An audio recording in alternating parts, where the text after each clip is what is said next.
The rejection letter is still warm in her hands. Unsuitable temperament for commercial aviation. 4 words that burn hotter than jet fuel.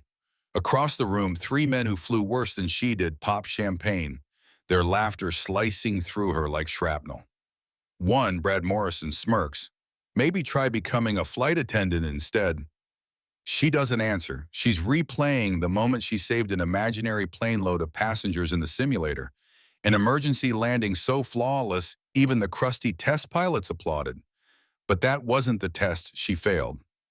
She failed the unspoken one. The one about being a woman in a cockpit.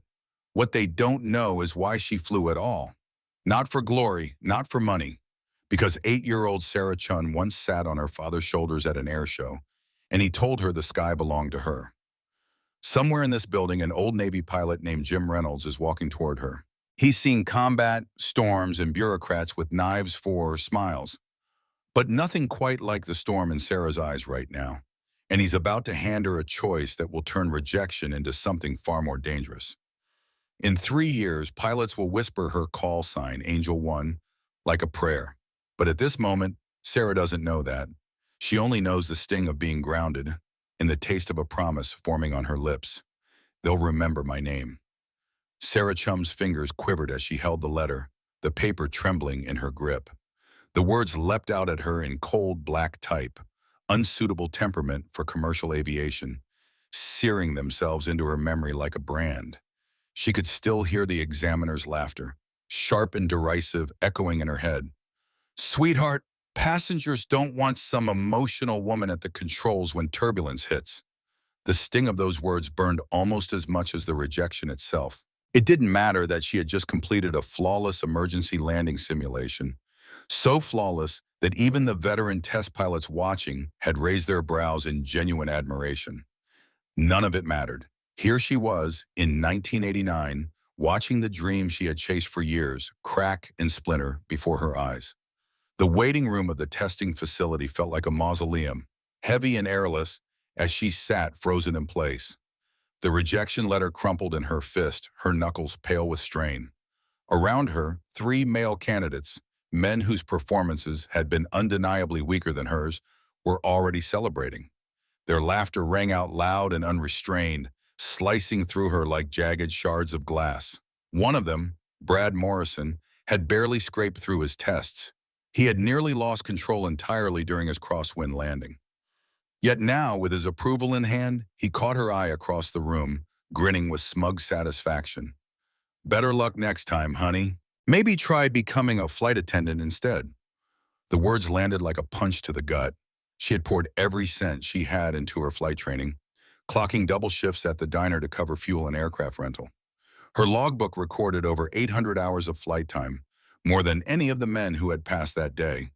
She had trained in conditions they wouldn't have dared attempt, threading her instructor's battered old Cessna through narrow mountain passes while they stuck to perfect weather practice runs at sea-level airfields. Captain Jim Reynolds, her instructor, a grizzled, no-nonsense ex-Navy pilot, found her later in the parking lot. 20 minutes after the results were posted, she was sitting in her rusted Honda Civic, tears streaking down her cheeks. Jim had seen enough injustice in 40 years of flying to recognize it at first glance. He knocked gently on the window, his lined, weather-worn face etched with concern. Sarah, that was the finest piece of flying I've seen in 30 years of instruction, he said when she rolled the window down.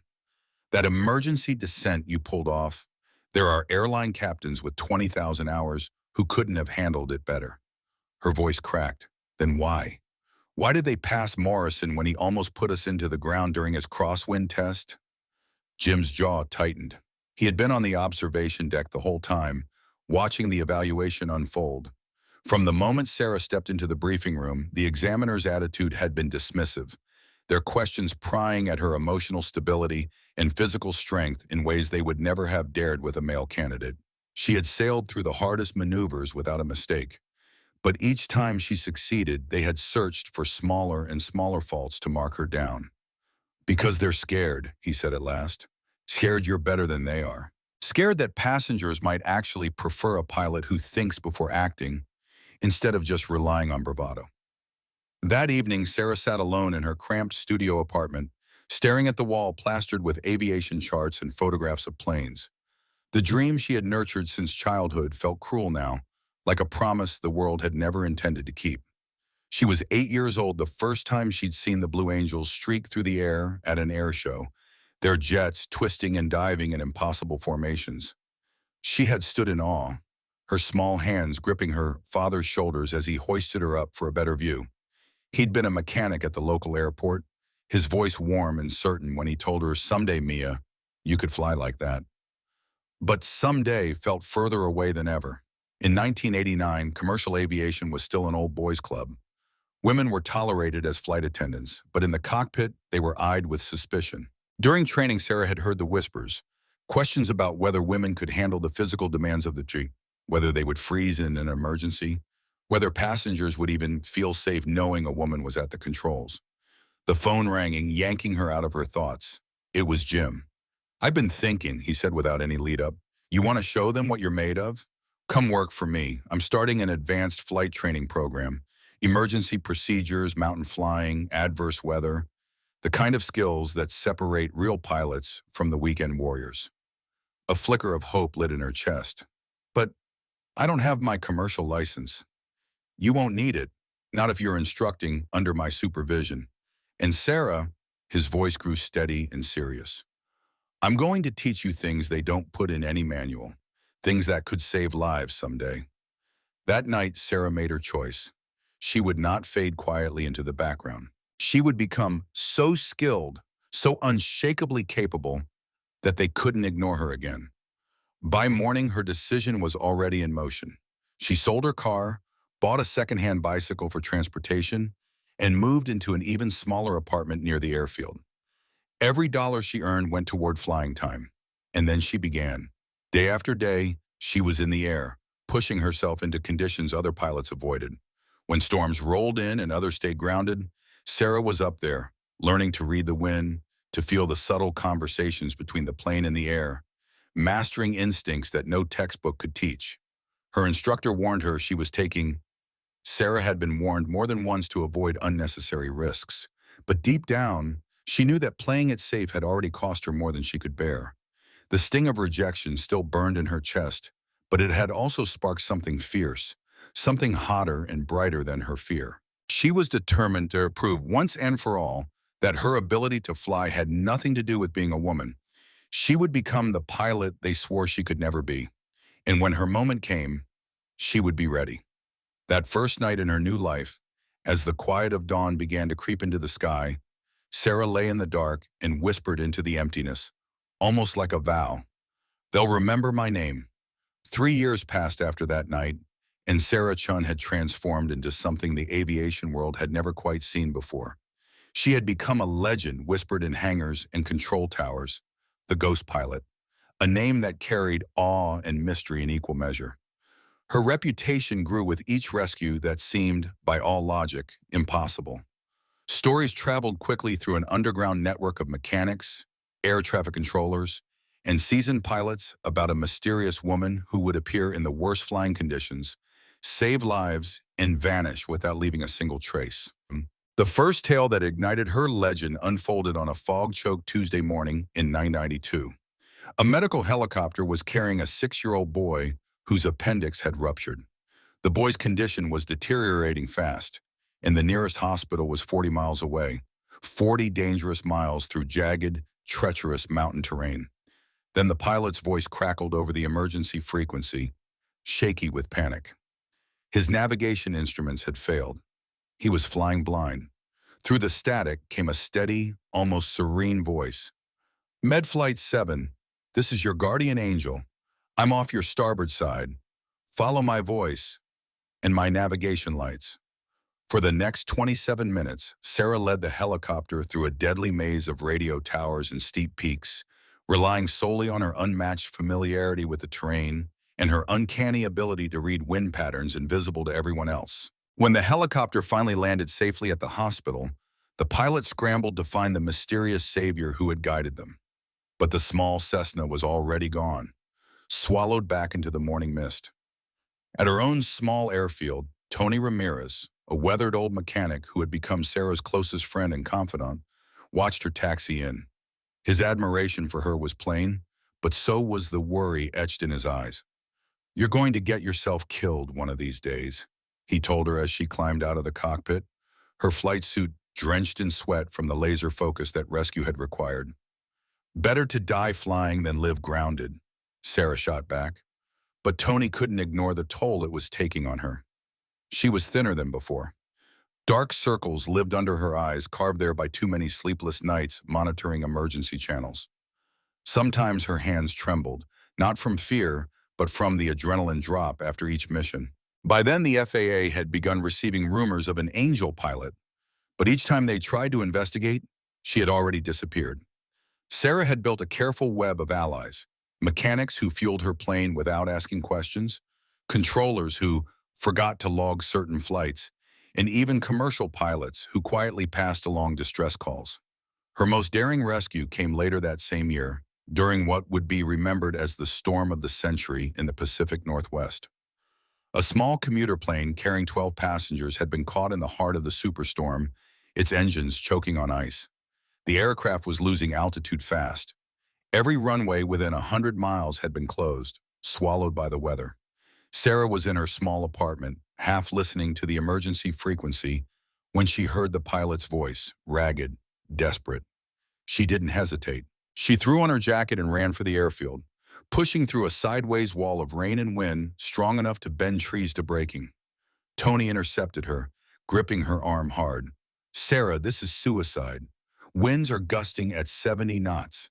There's hail out there the size of golf balls." She met his eyes, hers alight with that same unshakable fire. 12 people are going to die if someone doesn't help them. I'm the only pilot crazy enough to fly in this weather, which makes me their only hope. What happened next would be cemented into aviation folklore. Sarah took off in skies that had grounded every other aircraft in the region. She relied on the unorthodox techniques she had honed over years of pushing herself through impossible weather. She found the crippled commuter plane just as it was about to smash into a mountainside. The pilot was barely conscious from lack of oxygen. The passengers were screaming in panic. Her voice cut in over their comms, calm and unshakable. "United 447, this is Angel 1, I'm going to get you home." For the next hour, she performed aerial maneuvers so precise and instinctive they seemed almost supernatural. She guided the failing aircraft through the worst of the storm, threading between jagged mountain peaks in near-zero visibility. The only possible landing site was a small regional airport that had somehow managed to keep one runway half clear. Step by step, she talked the fading pilot through an approach that required every ounce of skill and nerve, until finally the commuter plane's wheels kissed the wet asphalt. They touched down in one piece, the plane shuddering to a halt on the runway. Inside, passengers and crew alike collapsed into their seats, weeping with relief, trembling from the adrenaline still coursing through their veins. For a few seconds, they simply breathed, grateful to be alive.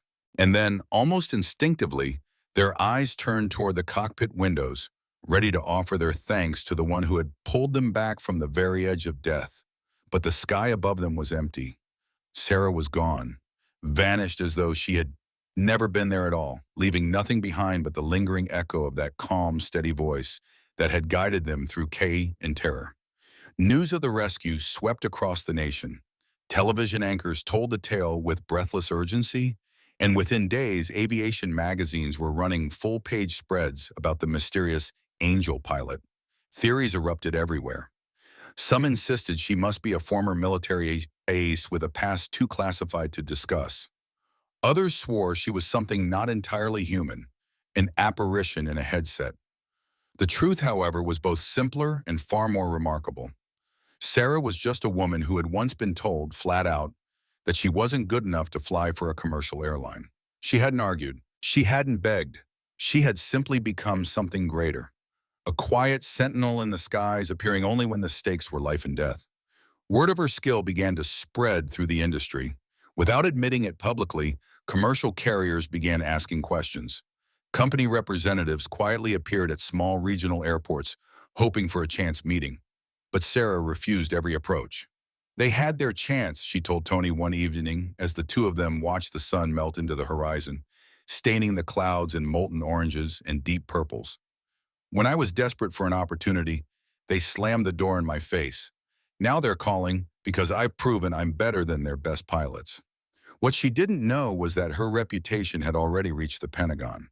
Somewhere deep inside military intelligence, a thick file was being compiled on the unknown aviator whose skills seemed to surpass every known limit of human reflex and navigation. What especially caught their attention was her uncanny ability to guide an aircraft in conditions that left advanced avionics useless, conditions in which technology failed and only raw instinct and experience could prevail.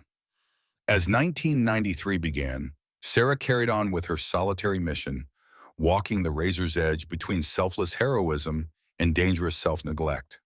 She had no idea that her greatest trial was just ahead, a challenge that would not only test her skill, but finally force the aviation world to admit something she had known all along, that courage and mastery had nothing to do with gender, and everything to do with the fire burning in a pilot's heart.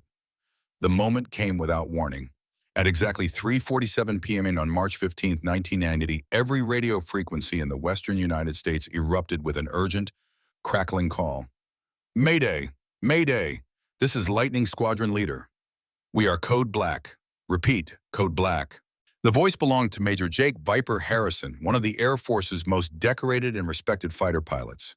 Yet now his words carried a faint tremor that unsettled every air traffic controller who heard them. Harrison's squadron, 6 F-22 Raptor fighters, the most advanced and expensive aircraft in the U.S. arsenal, had been returning from a classified training mission over the Nevada desert when they ran into something that should not have been possible. Out of a crystal-clear sky, a storm had exploded into being, violent and sudden, with the fury of a nuclear detonation. Just an hour earlier, satellite images had shown nothing but scattered, harmless clouds. Now the squadron found itself imprisoned inside a monstrous vertical wall of thunderclouds that soared from the desert floor to over 60,000 feet. The air was alive with lightning, blinding flashes that surged through the cockpits and shorted out the Raptor's state-of-the-art electronics, turning hundreds of millions of dollars worth of navigation systems into dead weight. At Peterson Air Force Base in Colorado, the Emergency Command Center plunged into a tense, organized chaos. General Patricia Hawkins, the base commander, stood before the operations board, her eyes fixed on the radar display.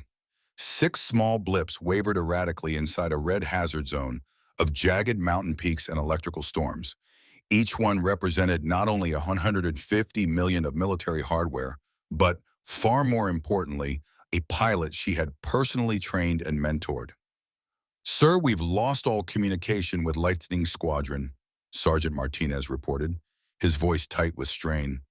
"Last known position puts them somewhere over the Sangre de Cristo Mountains, but the storm's interfering with all tracking systems." Every minute the crisis worsened. The Raptors had been in the air for over 4 hours and were down to emergency fuel. Under normal circumstances, they could have diverted to any of a dozen military bases in range, but the storm had grounded every aircraft within 300 miles.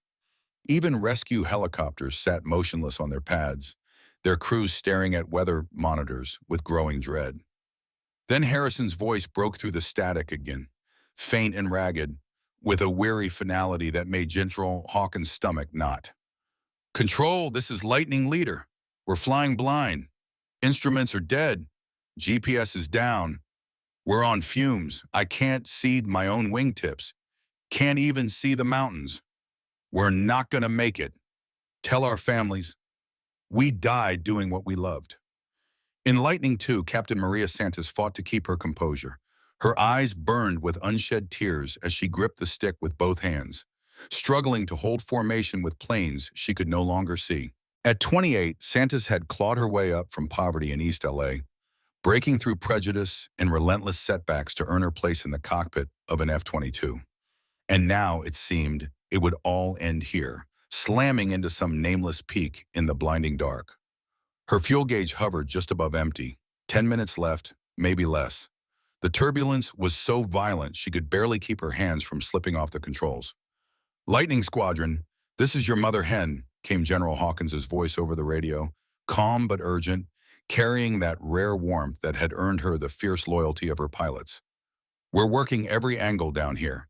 Don't give up on us." But privately, she knew the truth. they were out of options. Every rescue aircraft was grounded. Every nearby airport was locked down by the storm. The weather service warned that conditions would only worsen. She had already begun the grim, unbearable task of calling the next of kin. Her fingers trembled as she reached for the phone to dial Harrison's wife. That's when Sergeant Martinez looked up from his radar screen, his eyes wide with disbelief. "General, we got a new contact. Small aircraft, single engine, heading straight into the storm from the southeast." "What?" Hawkins moved to his side in an instant. "Who in God's name is crazy enough to fly in this weather? Get them on the radio. Order them to turn back now." The radar operator tried again and again to raise the mystery pilot. No answer. The tiny blip kept moving, deliberate and steady, right into the heart of the superstorm. Whoever it was, they weren't lost. They had a purpose. And then, as they stared at the green glow of the screen, the little aircraft began to climb, straight into the towering thunderheads that had forced their most advanced jets to turn back. Martinez spoke quietly, almost in awe. "Sir, whoever that is, they're heading straight for Lightning Squadron's last known position. 15,000 feet above the mountains. Sarah Chen was living through hell inside her small Cessna 172. The plane pitched and rolled like a furious bronco, bucking against her control. The instruments whirled in chaos, scrambled by electromagnetic interference. Ice was creeping across her wings even though the outside temperature was far above freezing. Lightning slammed nearby with such force she could smell the sharp metallic tang of ozone in the cockpit. But Sarah had spent 4 relentless years preparing for this exact moment. She had flown through every kind of weather she could find, pushing herself and her plane to their absolute limits. She had developed an almost uncanny instinct for reading the sky, sensing invisible currents, feeling subtle shifts in air pressure that could spell the difference between life and death. From her small apartment, she had been monitoring the emergency frequencies. When Lightning Squadron's distress calls came through, 6 pilots trapped in the mountains, 6 pilots with no way out. In that moment, she knew more clearly than anyone else alive what had to be done. Tony had tried to stop her, of course. "Sarah, this is insane," he shouted over the howl of the wind as she went through her pre-flight checks. "Those are military jets, loaded with the best equipment money can buy, and they can't get out. What makes you think you can help them in that little puddle jumper?" She met his gaze, her eyes burning with resolve. "Because I know these mountain Arahians like my own heartbeat. Because I've flown through weather that would ground a 747, and because if I don't try, 6 people are going to die." Now, climbing straight into the teeth of the storm, a strange calm settled over her. This, not the easy flights in perfect weather, was what she had been training for her entire life. This was when skill and courage were the only thing standing between survival and tragedy. Her radio crackled to life. "Lightning Squadron, this is Angel 1. I'm coming to get you." The reply was instant and desperate.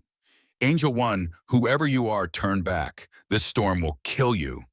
Sarah's voice cut through the static with a steady, almost supernatural clarity. "Lightning Squadron, I've been flying these mountains for 4 years. Trust me, and I'll get you home."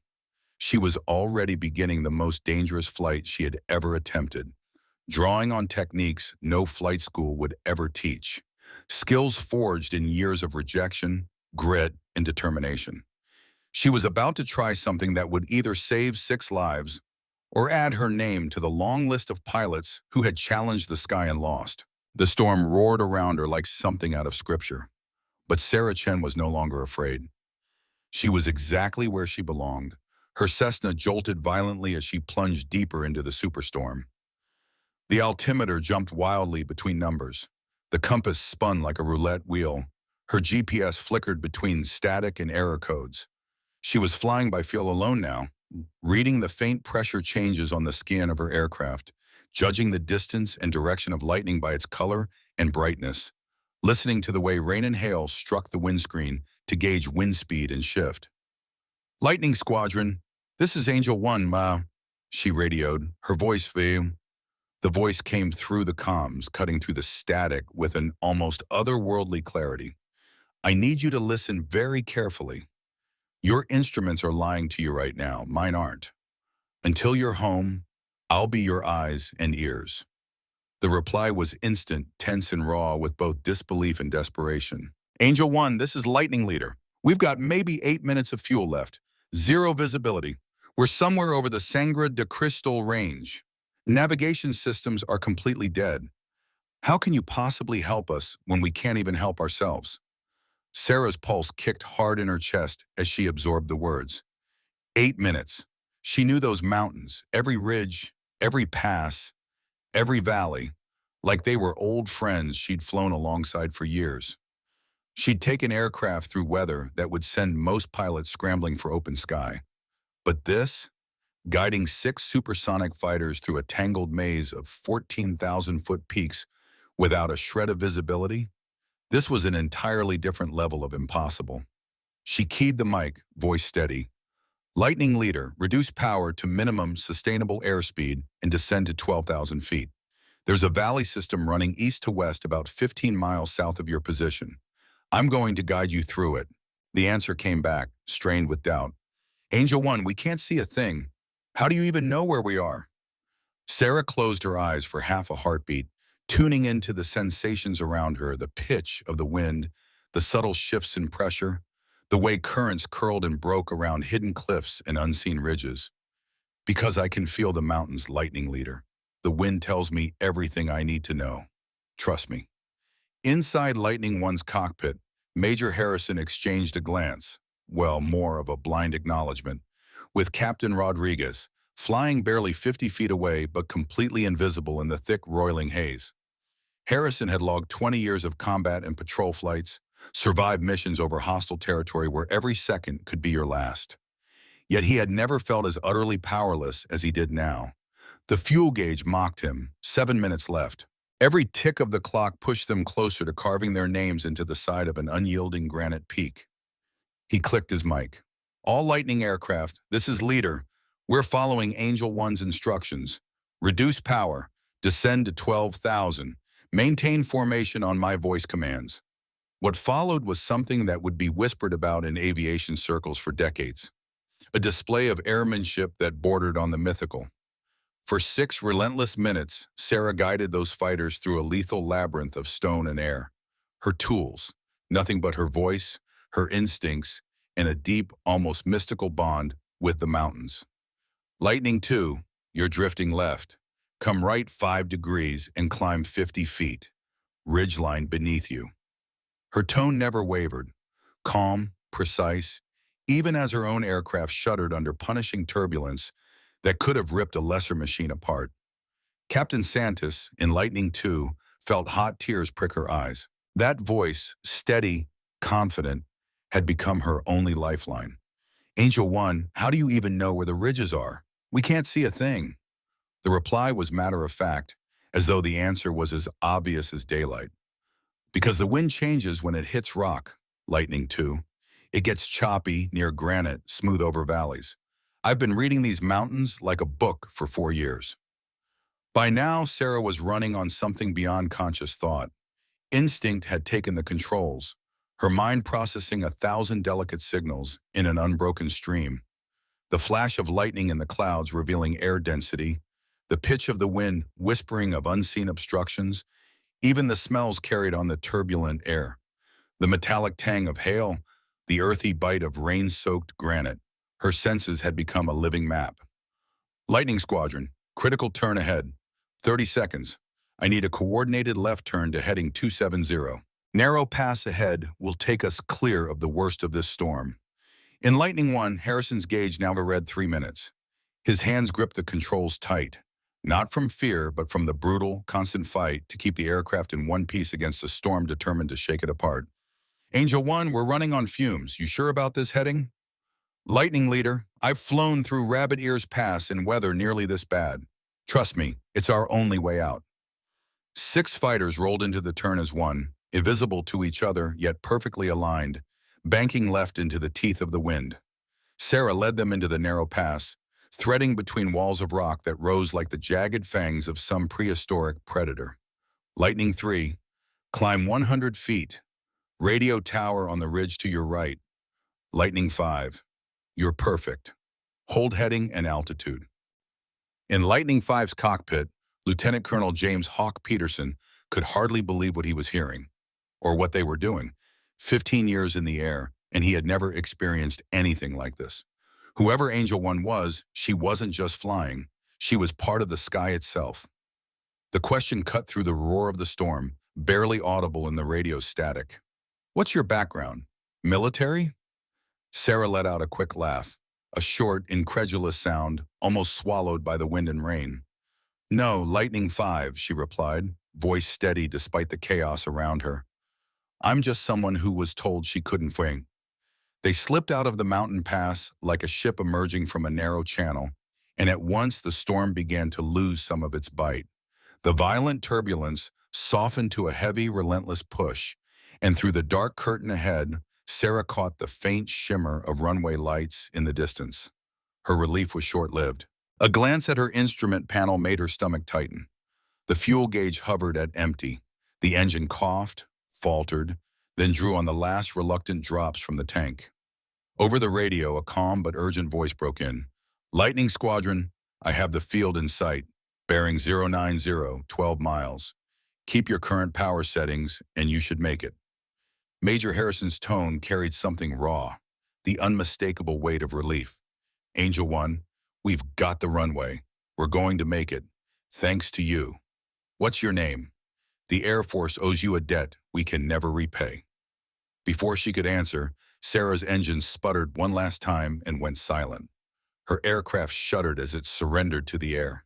She was now gliding, no thrust, no margin for error, toward the same runway where the first F-22 had just touched down safely. Every scrap of knowledge she'd ever gained about energy management came into play now, coaxing the powerless plane to stretch its descent farther than seemed possible. Lightning Leader, she said at last, her voice even, my name is Sarah Chun, and you don't owe me anything. This is just what pilots do for each other. One by one, all 6 fighters made it in, their fuel gauges pinned to empty as they rolled to a stop. 30 seconds later, Sarah's Cessna kissed the runway and coasted forward, finally coming to rest as emergency vehicles swarmed around her. She slid open the door and stepped onto the wet tarmac, rain streaking across her face. The 6 Air Force pilots surrounded her almost instantly. Their expressions, a mix of gratitude, disbelief, and deep respect, were unlike anything she had seen before. Major Harrison came forward, helmet in hand. His weathered face was wet not just from the rain, but from tears he didn't try to hide. Miss Chun, what you just did was impossible. No one should have been able to navigate through that storm, let alone guide 6 other aircraft to safety. Sarah's gaze moved over the circle of pilots, then toward the growing crowd of military personnel and news crews closing in. For the first time in 4 years, she didn't fade into the background or slip away before thanks could be spoken. Major, she said, her voice steady but carrying the weight of everything she'd endured. I spent 4 years being told women can't handle the pressure of flying, that we don't have the temperament for aviation. Tonight proved that skill and courage have nothing to do with gender, only with how badly you want to save lives. By the time dawn broke, her phone was alive with calls from every major airline in the world. The same industry that had once deemed her unfit for commercial aviation was now desperate to hire her. The pilot who had just carried out one of the most extraordinary rescues in aviation history. But Sarah Chun was no longer the young woman begging for an opportunity. She had become something else entirely. A pilot who had proven, beyond question, that the sky belonged to anyone bold enough to claim it. It didn't matter what others said about your gender, your past, or your worthiness to fly. Rejection had once broken her, but it had also tempered her into something stronger, rarer. And now the world finally was ready to see what she had always known. The best pilots aren't defined by titles or opinions. They are defined by the courage to risk everything so that others can come home alive.